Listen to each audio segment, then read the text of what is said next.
야, 일단 박수부터 쳐주고 시작할까요? 우리가 새로운 제품이나 소재 이런 걸 대중화하려면 내지는 많이 팔리게 하려면 어떤 게 필요한가요? 일단 대량 생산이 가능해야 하고, 대량 생산이 가능해야 가격 안정화가 가능하고, 가격이 안정화돼야 대중화, 상용화가 되는 거죠. 그래서 포드가 1913년에 컨베이어 시스템을 도입한 게 20세기 제조 산업의 한 획을 그은 사례로 통하잖아요. 이 덕에 효율적인 대량 생산 시스템이 발전할 수 있었으니까요. 우리나라가 이런 역사의 중심에 있다고 하면 어떨 것 같으세요? 실제로 최근에 우리나라 연구원들이 굉장한 일을 하나 해냈습니다. 이게 앞으로 전기차 시장을 크게 뒤흔들 걸로 보이고요. 우리나라 기업뿐만 아니라 수많은 자동차 그리고 배터리 제조사들한테 큰 영향을 주게 될 겁니다. 어떤 내용인지 쉽고 빠르게 정리해드리겠습니다. 내 차니까, 소중하니까. 그런데 이 많은 걸 대체 어디서? 세차용품 넘버원 N09.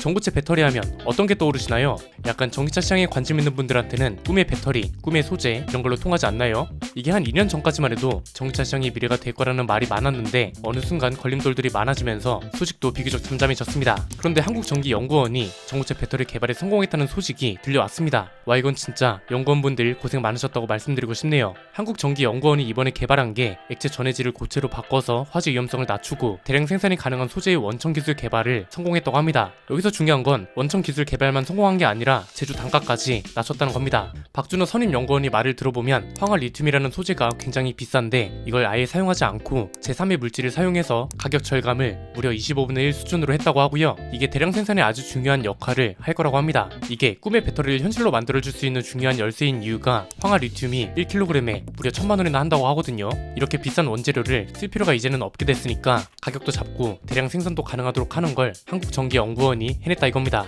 이게 특정 기업에서 만든 게 아니기 때문에 가능한 건 뭔가요? 전고체 전지 업계에 신기술을 빠르게 제공할 수 있다는 거고, 실제로 기술 이전을 추진하고 있다고 하니까 원래 전망됐던 것보다 훨씬 빠르게 상용화까지 달려갈 수 있을 걸로 보입니다. 자, 저는 이 대목에서 이제는 전고체 배터리에 대해서 상세하게 알아가도 되는 시기가 됐다고 봅니다.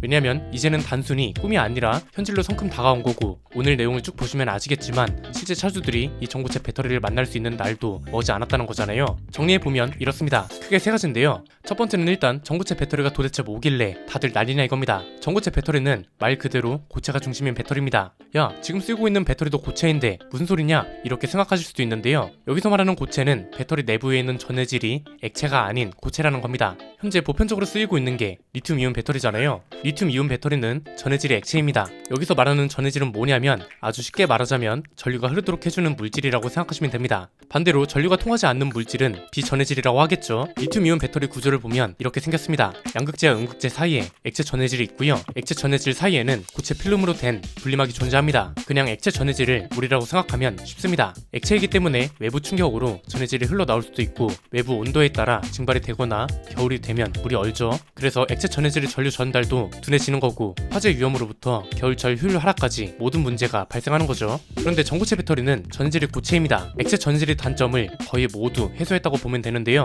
온도 변화에 따라서 증발이 되거나 외부 충격에 따라 전해질이 흘러나올 위험도 없고, 냉각 관련 부품이나 분리막 같은 것도 필요가 없으니까 배터리팩 에너지 밀도를 올릴 수도 있습니다. 왜? 분리막이 있던 자리까지 배터리 구성으로 채워버리면 되니까요. 그리고 액체가 아니기 때문에 현재 전기차의 최대 단점 중 하나라고 할 수 있는 겨울철 효율도 잡을 수 있는데, 두 번째는 이런 효율 말고도 화재 위험도 크게 줄어든다는 것도 중요합니다. 리튬이온 배터리의 가장 큰 단점이자 불안 요인이 화재잖아요. 앞에서 말씀드린 것처럼 외부 충격으로 전해질이 누액되거나 무엇보다 열폭주 현상, 이거 진짜 전기차 화재 이슈가 한창 날리기 전부터 지적을 했던 건데, 열폭주 현상이라는 게 뭔가요? 전기차 배터리팩은 수백 개에서 수천 개에 다루는 배터리 셀이라는 게 모여서 하나의 팩으로 묶여 있는 거죠. 예를 들어서 1번 셀에서 불이 나면 이 불이 2번 셀, 3번 셀, 4번 셀 이렇게 계속 옮겨 붙는 현상을 열폭주라고 합니다. 이것 때문에 화재 진압이 힘들고, 더 그랜드 투어에서 이막 전기차 사고가 났을 때 진압 작업을 하는 데에만 5일이 걸렸다고 했던 거 예시로 소개해드린 적이 있죠. 이게 벌써 2017년에 있었던 일인데 이 당시에는 대부분이 경각심을 갖고 있지 않았습니다. 그러다가 한 2020년 전후로 전기차 화재가 슬슬 이슈가 되기 시작하면서 우리나라 뉴스에서도 열폭주 현상이라는 용어가 본격적으로 나오기 시작했거든요. 그런데 전고체 배터리는 전해질이 고체로 바뀌면서 화재 위험도 크게 낮아진다고 하니 소비자들도 관심을 갖는 거죠. 세 번째는 에너지 밀도가 높다는 게 어떤 쪽에 영향을 주냐, 이게 굉장히 중요한 게임 체인저가 될 수도 있습니다. 지금은 약간 어떤가요? 전기차가 수용차 시장에만 갇혀있는 느낌 없나요? 그 중에서도 중형차 이상 정도는 돼야 성능이 어느 정도 나오잖아요. 너무 큰 차는 또 성능에서 불리하고요. 이유는 간단합니다. 차가 크고 무거울수록 배터리 용량도 커야 하는데, 배터리 용량이 커지면 배터리 팩이 무거워지고, 이것 때문에 차가 무거워지면 그만큼 또 주행거리와 효율에서 손해를 보잖아요. 그래서 차체 크기가 어느 정도 있어야 하면서 그렇다고 너무 무거워지면 안 된다는 조건까지 있단 말이죠. 이것 때문에 수용차는 큰 배터리팩을 싣지 못하니까 주행거리가 안 나오고, 사용차 같은 경우에는 가뜩이나 차체도 무거운데 짐까지 싣게 되면 무게가 엄청 많이 나가고, 이걸 감당하려면 배터리팩 용량이 커야 하는데 이것 때문에 무게가 더 무거워지면 한마디로 그냥 완전 아비규환이라 이겁니다. 그런데 전고체 배터리는 기본적으로 크기와 무게가 통상적인 배터리보다 3분의 1, 많게는 절반 수준으로 줄어든다고 합니다. 왜냐면 우리가 분리막이라고 표현해서 체감이 어려워서 그렇지 이게 굉장히 두껍다고 합니다. 일단 전고체 배터리는 분리막이 없거나 안정상 들어가더라도 굉장히 얇게 들어가고, 수명도 길고 셀을 냉각해줄 필요성도 리튬이온 배터리보다 훨씬 적으니, 냉각 시스템이 없거나 있더라도 리튬이온 배터리 차보다 훨씬 작은 규모로 들어간다는 거죠. 이렇게 되면 차체 공간도 확보가 되면서 동시에 배터리팩은 가벼워지니까 효율까지 잡을 수 있는 겁니다. 여기서 기대할 수 있는 시너지가 한국전기연구원이 연구에 성공한 방법대로 상용화가 되어서 전기차 가격도 낮아지고 선택지도 다양해진다는 건데요. 소형 전기차도 수용차다운 가격으로 살 수 있게 될 거고, 대형 트레일러 같은 차들도 굳이 수소차 같은 걸로 빠질 필요도 없이 전고체 배터리로 해결할 수 있게 되는 거죠. 이렇게 되면 전기차 시장이 완전히 흔들릴 거고, 아마 지금까지 있었던 전망보다 훨씬 빠르게 전기차 보급이 늘어나지 않을까 싶습니다. 그리고 이게 산업적 측면으로 봐도 좋은 게, 우리나라 배터리 3사도 상용화와 시장 점유율 확보가 훨씬 수월해집니다. 우리는 이미 전고체 배터리 시장에 들어갈 명분도 충분하고 준비도 꽤 많이 되어 있는 상태입니다. 전고체 전지 수요 전망을 보면 10년 사이에 120배나 성장할 거라고 하고요. 대형 전고체 전지 점유율도 보면 대형 셀 전지 시장에서 2030년이면 3.8%를 차지할 거라고 합니다. 전문가들 의견을 들어보면 현재 리튬이온 배터리 시장에서 1%만 차지해도 어마어마한 시장이라고, 3.8%면 시장이 꽤 거대하다는 거죠. 이 3.8%를 우리 배터리 기업이 대부분 가져간다고 생각해보세요. 이게 지금 다들 전쟁 수준이거든요. 각국 정부의 전고체 배터리 개발 지원 정책을 보면 우리나라는 반도체랑 백신처럼 국가 전략 기술로 지정을 했고, R&D 투자는 최대 50%, 시설 투자는 최대 20% 세액 공제를 해주기로 결정했습니다. 미국은 배터리 제조랑 재활용에 60억 달러, 우리 돈으로 8조 160억 원 정도를 투자하겠다고 했고, 일본은 2025년에 아예 전고체 배터리를 상용화하겠다는 목표를 잡고 있습니다. 전기차가 세상을 지배할 거라는 주제는 갑론을박이 치열하지만 어쨌든 2차 전지 시장 규모는 계속 커질 거란 말이죠.